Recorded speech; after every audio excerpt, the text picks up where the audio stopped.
Derecho patrimonial entenderemos aquellos derechos subjetivos cuya finalidad consiste en la atribución a la persona de un poder de contenido económico o de un señorío sobre bienes de naturaleza económica.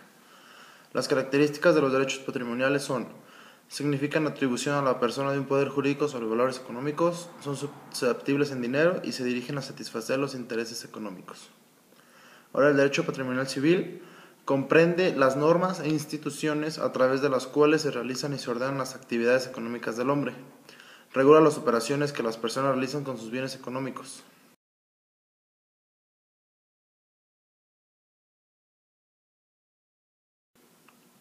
Ahora hablaremos un poco sobre la importancia de las obligaciones, ya que esta es fundamental porque sin ellas no se podría existir en sociedad. Las obligaciones en sí son el centro del derecho privado y sus alcances son inmensos en todo el derecho, así como son todo el sustento, esencia del derecho. Etimología. Obligación. Proviene del latín obligatio. Es una vertiente de obligare. Esta palabra a su vez se deriva de dos vocablos. O, que significa alrededor, ligare, que debe entenderse como ligamen, atadura. Este segundo vocablo precisa con toda cababilidad el concepto fundamental por qué la obligación consiste en un sometimiento del deudor en una restricción o limitación de su actividad.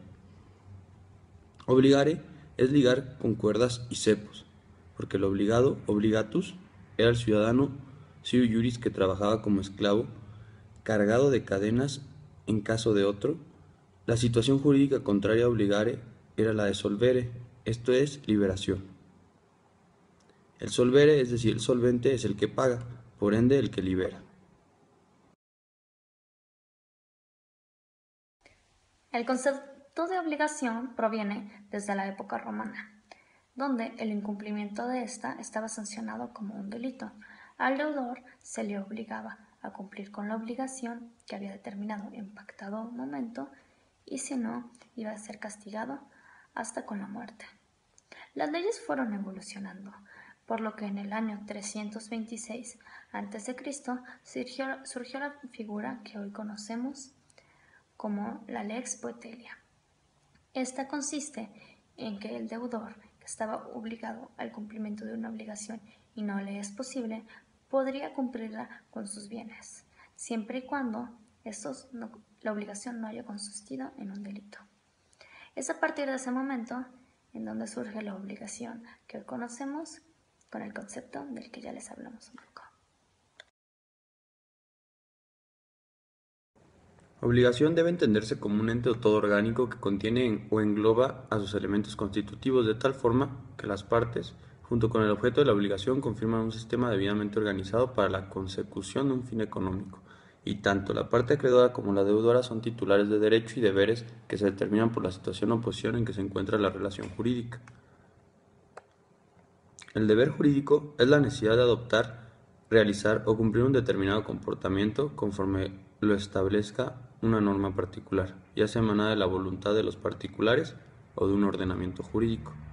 Podemos decir que la diferencia radica en que la obligación se da cuando dos sujetos o más, de manera directa o indirecta, contraen una relación jurídica, por lo que están en facultad de exigir el cumplimiento de tal obligación, a diferencia que el deber jurídico es una forma ideal, abstracto, y hasta un tanto subjetivo, pues refiere a la voluntad intrínseca que se encuentra dentro de la obligación o de una norma, que es el de cumplir dicha prestación o crédito.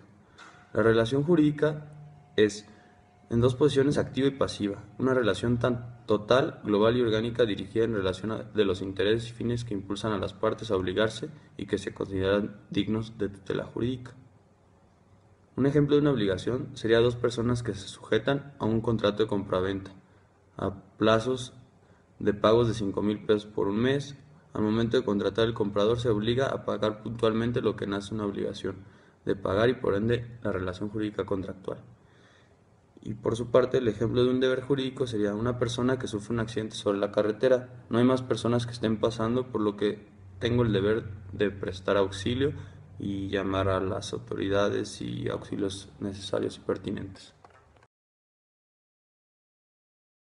Existen diversas concepciones sobre la teoría de la obligación. Me permitiré leerle a ustedes algunas de las más importantes. Josserand dice que la obligación o derecho personal Es una relación jurídica que asigna a una o a varias personas la posición de deudores frente a otras u otras, que desempeñan el papel de acreedores y respecto de las cuales están obligadas a una prestación, ya sea positiva, que es obligación de dar o de hacer, ya negativa, que es una obligación de no hacer. Considerada desde el lado del acreedor, la obligación es un crédito. Considerada desde el lado del deudor, es una deuda. Messineo entiende por obligación o relación obligatoria una relación entre dos sujetos por lo menos, en virtud de la cual uno de ellos, que es el deudor, queda obligado, esto es, sometido a un deber o comprometido frente al otro, que es el acreedor, a cumplir una prestación, o sea, a desarrollar una determinada actividad o comportamiento patrimonialmente valorable y que atribuye al acreedor un correspondiente poder, que consiste en la pretensión a la prestación. Y por último, María Serrano Fernández nos dice que la obligación es un vínculo jurídico por el cual un sujeto llamado acreedor ostenta un poder jurídico que le permite exigir un determinado comportamiento a otro sujeto, que es el deudor, que asume el deber jurídico de realizarlo. Hablaré un poco acerca de la teoría alemana sobre el débito y responsabilidad. En toda relación obligatoria encontramos estos dos elementos. Son inseparables uno de otro y son el resultado de la descomposición de las obligaciones en fase lógica y cronológica. El débito o deuda, según Schuh, es la conducta que debe desarrollar el deudor a favor del acreedor. Es la promesa de ejecución de la prestación debida y es un elemento personal o subjetivo. Mientras que la responsabilidad, según Hafton, se origina cuando el deudor no cumple con su obligación, es decir, cuando hay un incumplimiento de la obligación, se origina una ejecución forzosa a través del órgano jurisdiccional. La responsabilidad es otorgada al acreedor de agredir los bienes del deudor en caso de incumplimiento, y esto es un elemento patrimonial. Bien, en esta ocasión vamos a hablar sobre las características de la obligación. La obligación tiene una serie de características, como lo define Regina Villegas. 1. La heteronomía. 2. Bilateralidad. 3. Coercibilidad. 4. Exterioridad. 5. Proceso genético o fuentes. 6. Eficacia. 7. Transmisibilidad. 8. Patrimonialidad. 9. Duración. 10. Prescriptibilidad. 11. Formalidad. Y por último, naturaleza de los sujetos. Todas estas definiciones las hemos visto en los cursos pasados. Ahora les hablaré sobre los elementos de una obligación.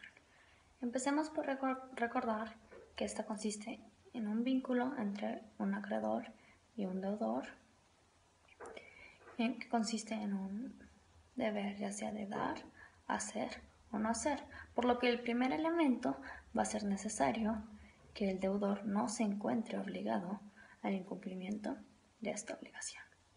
Luego tenemos un segundo elemento que consiste en que el deudor pueda realizar esta obligación de forma voluntaria. Como tercer elemento, que no exista obligación de restituir, ya sea de forma total o parcialmente, lo entregado.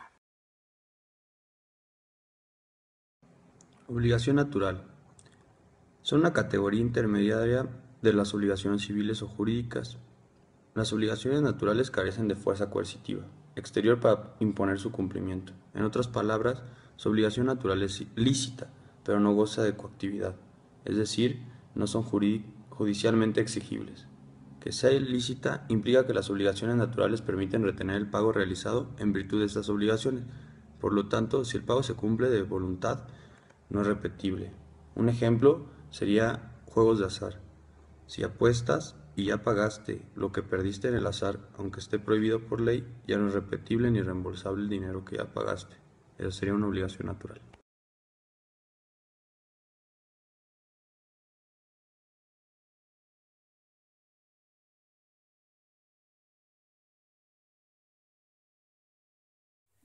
Bien, Gallo establece que las fuentes de las obligaciones son o los contratos o los delitos. Los contratos se dividen en reales, verbales, literales o consensuales.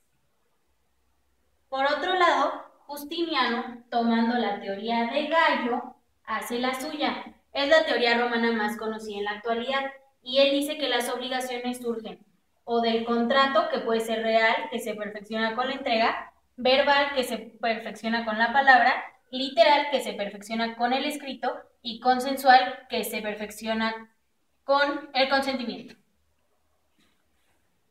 La otra fuente de las obligaciones es el cuasicontrato, que no es ni un delito ni un contrato. Estos pueden ser la gestión del negocio ajeno, la tutela, la copropiedad, el legado y el pago de lo no debido. Y a diferencia de la teoría de Gallo, el delito y el cuasi delito no se toman en cuenta para la teoría de Justiniano. Las fuentes de las obligaciones en nuestra legislación se encuentran divididas de manera civil y penal. En esta ocasión hablaremos del derecho civil. En nuestro Código Civil están estipuladas el contrato, la declaración unilateral de la voluntad, que ésta a su vez se divide en oferta pública de venta, promesa de recompensa, concurso con promesa de recompensa, estipulación a favor de terceros, expedición de documentos civiles a la orden o al portador, enriquecimiento sin causa, gestión de negocios, actos ilícitos y responsabilidad objetiva. Existen diferentes clasificaciones sobre las fuentes de las obligaciones. En este caso hablaremos sobre el autor Rojina Villegas, en donde los divide como actos jurídicos y hechos jurídicos.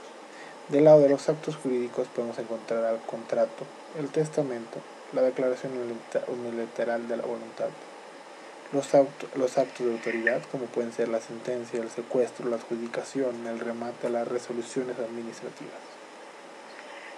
Ahora, en los hechos jurídicos podemos encontrar los hechos naturales y los hechos del hombre. En hechos naturales podemos encontrar hechos simplemente naturales, hechos naturales relacionados con el hombre. En hechos del hombre, hechos voluntarios lícitos. Hoy aprendimos un poco sobre los derechos patrimoniales y el derecho patrimonial civil. Luego vimos una introducción a la teoría general de las obligaciones y la importancia de esta. A su vez, vimos etimología, antecedentes y diferencias entre el deber jurídico y una obligación. También diversas concepciones de la obligación civil y el débito y la responsabilidad, ya sea en la teoría alemana Schuld y Haftung. Como características de la obligación encontramos los elementos de la obligación y las obligaciones naturales, o así como el conceptos y ejemplos de estas. Por último, vimos sus fuentes. Espero que hayan disfrutado de este video y que nos sigan consultando en El Rincón de las Obligaciones. No olviden darnos like en Facebook como Rincón de las Obligaciones y seguirnos en Twitter como @robligaciones. Gracias y hasta el próximo video.